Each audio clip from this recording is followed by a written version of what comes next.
Considero que el campeonato centroamericano tiene un alto nivel de dificultad, ya, sobre todo por el hecho de que hay diferente tipo de auto. O sea, el reglamento centroamericano venía siendo lo que hace muchos años era IMSA o Transam, y eso poco a poco después fue pasando a lo que era GT, y llegó un momento en que el reglamento del campeonato centroamericano se modificó, o sea, se tropicalizó a la zona, sobre todo para permitir cierto tipo de autos y para que también se pudieran hacer ciertas modificaciones en estos autos. Todo eso ha hecho que el reglamento sea un reglamento muy particular, y sobre este reglamento se acaba de aplicar lo que puede ser el motor, lo que es el motor spec. Al tener yo la posibilidad de cambiar mi motor por un spec, convierto mi carro en otro carro. O sea, si yo dejo mi carro con el motor que tengo actualmente, o sea, con los motores que se corrían antes de 800 caballos, motores grandes, de mucha potencia, que giraban a más de 8, lo limito, como lo dice el reglamento, a 8.000 revoluciones, pues mi motor va a tener un rendimiento, pero el auto es básicamente el mismo. O sea, entonces yo tengo que adaptar ese auto a ese rendimiento de motor que voy a tener. ¿Cómo? A través de todos los elementos que tengo. Si además de eso me ponen llantas nuevas, entonces también tengo que trabajar las llantas. Entonces ya tengo 3 elementos que son básicos para mí: el auto, el motor y las llantas. Yo tengo que trabajar con eso sobre lo que es el campeonato. Si yo en cambio agarro el auto y le quito el motor y le pongo un spec, yo convierto otro auto. ¿Por qué? Porque lo vuelvo más liviano. Inmediatamente lo puedo hacer más liviano.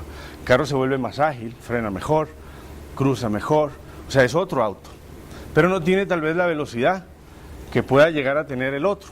Entonces, creo yo que se buscó un cierto balance. En este balance, algunos han trabajado mejor y otros menos. Yo creo que en realidad el que ha trabajado más es el que mejor está. O sea, en el sentido de que en Centroamérica se trabaja poco, o sea, se prueba poco. No hay posibilidad de ir, probar, girar, cambiar, modificar, o sea, prácticas. O sea, aquí se practica básicamente la semana antes de la carrera o 2 semanas antes. Creo que el equipo que está mejor es el equipo que en realidad ha hecho un plan de prácticas, ha hecho 2 configuraciones, empezó con uno, con el motor normal, y después pasó al spec. Entonces creo que por ahí ha habido una gran diferencia.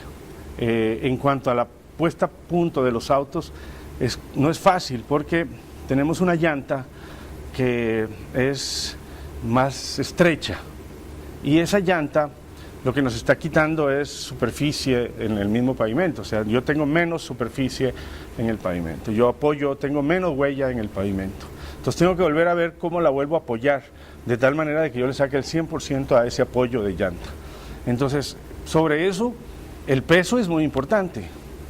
Cambia un poco todo lo que sería resortes, amortiguadores, alturas.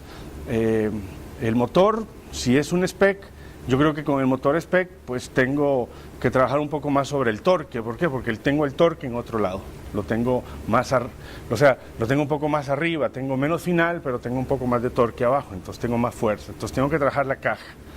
La aerodinámica y el auto en sí lo trabajo después. ¿Por qué? Porque primero tengo que llegar a un compromiso mecánico. Entonces yo creo que este campeonato centroamericano tiene una gran, digamos, diversidad de ejemplos, entre lo que se puede decir el carro de Carlos Rodríguez, el Supra, el Corvette ex Micangeli, el carro de Saravia, lo que podría ser el de Méndez, los Porsche, el de Coquitrejos. O sea, todo eso crea una ensalada que ha hecho que los equipos y los autos no sean todavía muy parejos, y que en algunos casos algunos equipos todavía están trabajando en varios puntos que todavía no han podido entender bien sobre cómo trabajar en este campeonato centroamericano. Para mí, el hecho de que el reglamento sea tantas veces modificado o tan modificado ha hecho que la categoría ya no sea un GT1 tradicional. Puede ser que estemos hablando de GT1s más tipo FIA, más tipo Europa, en donde la tecnología y la electrónica cuentan un poco más. ¿Por qué? Porque entonces ya usamos también una llanta un poco más desarrollada, como la Pirelli que se está usando ahora, que es una llanta de turismo europeo. Entonces yo tengo que trabajar un poco más sobre ese tipo digamos, de puesta a punto. La puesta a punto de la llanta es muy importante en este caso, y yo creo que la llanta ha sido tal vez el factor principal que ha influido en que todos los equipos aún estén trabajando.